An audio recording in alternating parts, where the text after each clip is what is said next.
vibrant intersection of our traditions and the ever-evolving modernity, a compelling issue emerges, demanding our collective focus, the pervasive challenge of sexual harassment. We recognize that sexual harassment is not confined to a singular narrative. It infiltrates the intersections of life, permeating through the collective experiences of Malaysians.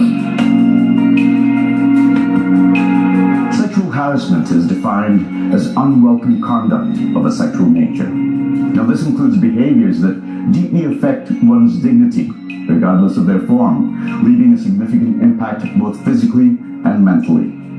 From diminished motivation to the cultivation of anger and a hostile environment, sexual harassment disrupts lives, hindering personal well-being and contributing to potential mental health issues. I'm Tony Yusuf. Welcome to Beautiful Mind. In each episode, journey with us through the diverse spectrum of mental health issues in Malaysia. Our mission is to challenge stigmas surrounding mental health. Today, we set out on a journey to untangle the complex problem of sexual harassment. But it doesn't end there. We delve deeper into how one can reclaim mental well-being after enduring the profound impacts of harassment.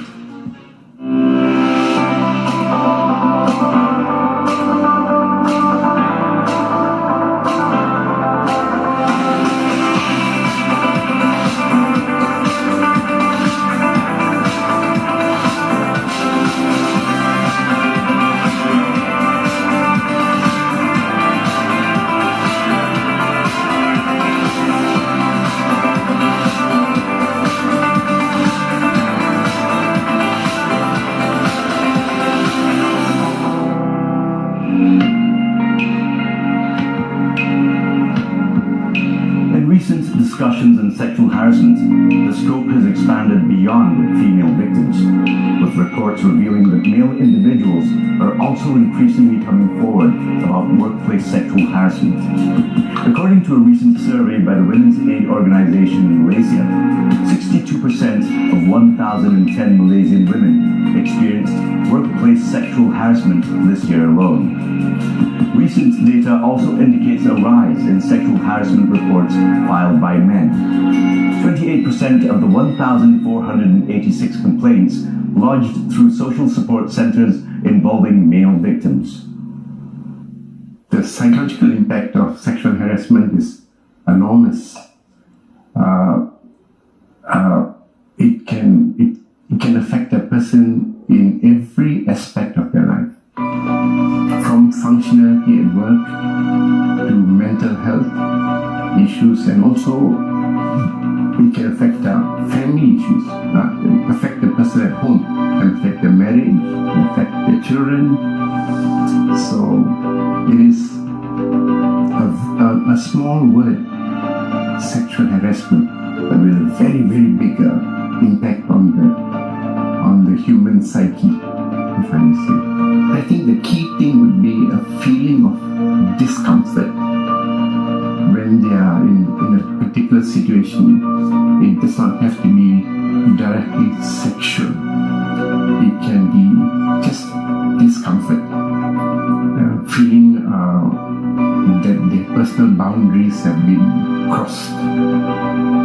Like an example would be like, I would say, perhaps I didn't like the way my boss came and spoke to me, making me feel as if being a male was wrong, or perhaps a female person could have done the job better. But even that, you can push boundaries to say that even that is a form of sexual harassment. Because I'm being told, as a guy, I may not be the right fit for the job. To say some people are more prone, it's not a very easy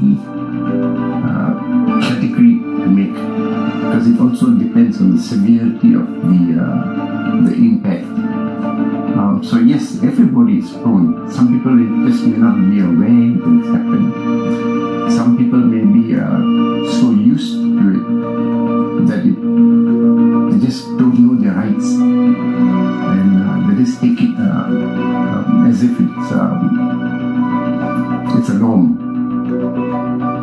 here comes the issue about awareness.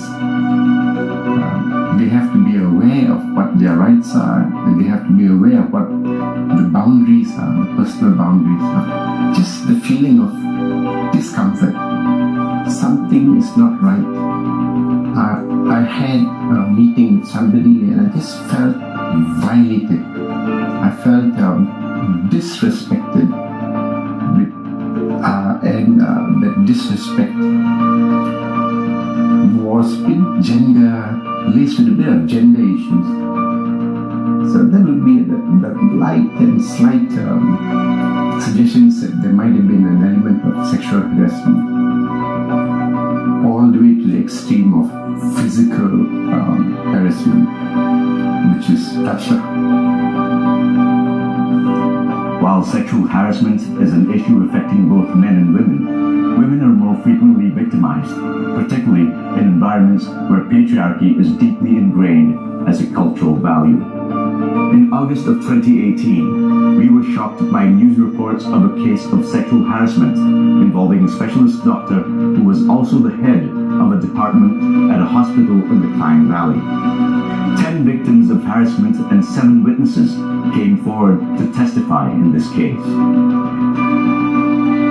According to the witnesses, they alleged that the specialist doctor often abused his power and authority to target young female medical staff. In the wake of this incident, the specialist doctor was implicated in the sexual harassment case, leading to his subsequent dismissal.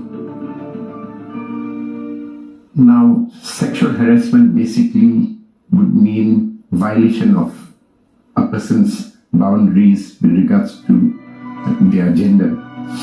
Now, when that happens, it can affect the person's mind in many ways. A very common way of understanding how the mind is affected is from what we call the biopsychosocial model. Biological, psychological, and social or environmental model. So when we are impacted with something external, like something that makes us uncomfortable, it can cause the mind to think in negative ways or to think in not very positive ways that could even lead to the body responding in different ways, changing the neurochemical balances, the natural neurochemical balances in the body, and in that way leading to psychological syndromes like depression or anxiety,